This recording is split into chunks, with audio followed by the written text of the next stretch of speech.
السلام عليكم ورحمة الله وبركاته في فيديو جديد. مبروك للنادي الأهلي، مبروك لعشاق النادي الأهلي. طبعا كلنا شاهدنا مباراة النادي الأهلي ونادي فيوتشر بالأمس. مباراة كانت تاريخية.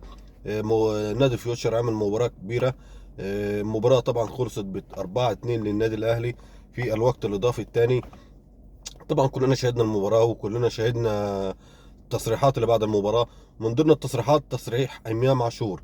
طبعا إمام عاشور طلع رد على الناس كلها، ورد على الشامتين، ورد على اللي كانوا بينتقدوه، وإنه كان وشه نحس على النادي الأهلي وكلام من ده. طبعا من ضمن التصريحات كان تصريحات كابتن رضا عبعال. طبعا هو رد على الكابتن رضا عبعال وقال له، او ما قالوش، او وجه له رساله، يعني قال له انا لو مش في النادي الاهلي ويعني كنت اتكلمت كتير، يعني ما ينفعش ان انا اتكلم لان النادي الاهلي ليه قوانين ما ينفعش اتخطاها.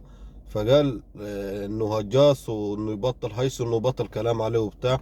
وطبعا كلكم سمعتوا امام عاشور وهو بيتكلم في التصريح ده. طبعا كابتن رضا عبعال طبعا مسكتش، طبعا طلع في برنامج البريمو مع كابتن اسلام صادق. طبعا وسمعنا كابتن رضا عبعال قال عيل ولسه صغير، واللي انا مشيته بظهري.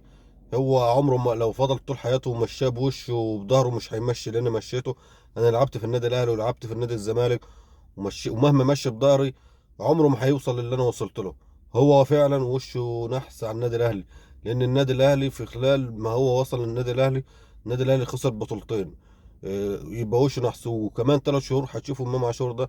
طبعا دي تصريحات الكابتن رضا عبعال. طبعا انا عن نفسي هرد على الكابتن رضا عبعال، وهرد برضو على كابتن امام عاشور. هرد على الكابتن امام عاشور الاول. المفروض انت يا كابتن امام عاشور ما تشغلش دماغك. اللي بيثبت لحد بيثبت له في الملعب. العب واجتهد واعمل اللي عليك واخلص في الملعب، وحط بطولات مع النادي الاهلي. النادي الاهلي نادي كبير. لو ضيعت بطولة هتجيب 10 زي ما انت ما قلت. ففكر في مستقبلك. فكر ازاي تجيب بطولات مع النادي الاهلي. العب كويس. تألق. حافظ على لياقتك، حافظ على مستواك. يعني تعلم بمستواك اكتر كمان. كل ما تجيب بطولات وتلعب مع النادي الاهلي كويس، اللي زي كابتن رضا عبعال وغيره مش هيقدر يتكلم عليك نص كلمه بعد كده.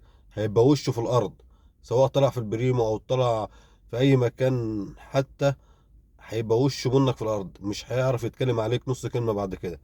دي بالنسبه للكابتن امام عاشور. بالنسبه للكابتن رضا عبعال بقى، يا كابتن رضا، انت ما سبتش حد في الدنيا لما انتقدته. انت ما انتش عاجبك مدربين العالم كلهم، ما فيش الا هو مدرب واحد، تكيس جونياز دي اللي هو عاجبك كانه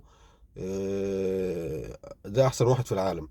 فانت يا كابتن رضا انتقد، انا ما بقولكش ما تنتقدش، بس انتقد في يعني انك مثلا تبقى خايف على اللاعب. انتقد ان لما اللاعب يشوف الفيديو بتاعك او يوصل له كلامك، يحس ان انت خايف عليه، عايزه يتحسن، مش ان انت بتنتقده وعايز تهده، عايز تقضي على مستواه، عايز تقضي على حياته الكرويه. لا يا كابتن رضا، الكرة مش كده.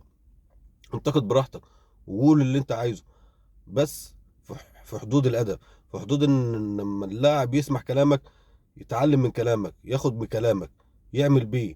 مش ان هو مثلا وشه وحش، او ده وشه نحس، او مش هيعمل حاجه، او اخره شهرين وبعد كده هينام في الخط او كلام من ده. دي مش انتقاد يا كابتن رضا، دي يعني تهديد للاعب في مستقبله، انك بتموته خالص. فدي كلام للكابتن رضا عبعال.